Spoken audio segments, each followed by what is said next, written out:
છું અને રાજાભાઈને વિનંતી કરું, રાજાભાઈ ઊભા થઈ.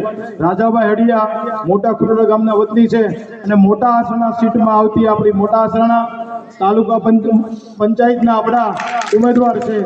મોટા આસણાથી મોટા આસણા શારદિકા કિકરિયા અને બામણિયા આ 4 ગામમાં તેઓ આપણી આમ આદમી પાર્ટી વતી તાલુકાના આપણા ઉમેદવાર છે. તો આપણે અત્યારે જે ભેગા થયા છે તે આપણી મોટા આસણા સીટ અંતર્ગત રાજાભાઈના સમર્થનમાં અને જિલ્લા પંચાયતના ઉમેદવારના સમર્થનમાં આપણે આવ્યા છે.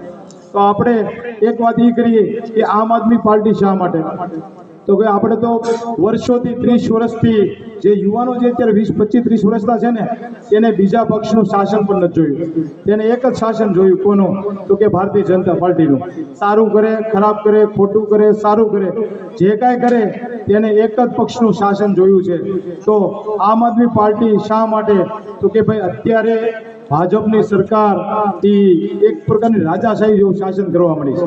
એને ખબર છે કે મારી આ પબ્લિક છે, મારી આ જનતા છે એ અમને મત આપે છે એટલે અમે ગમે એટલું ચલાવી. એવી ભક્તિઓ અત્યારે આ ચલાવી રહ્યા છે, એની સામે આપણે લડવું પડશે.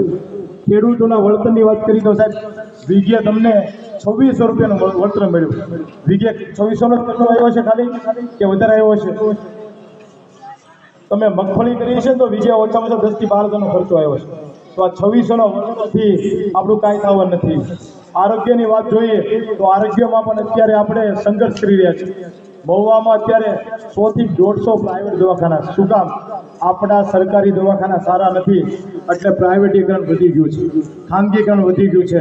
આપણે તો અમુક જે સક્ષમ માણસો હોય એને ન વાંધો હોય કે ભાઈ તેઓ પ્રાઇવેટ દવાખાનામાં જાય એને ચાલે, પણ જે ગરીબ માણસો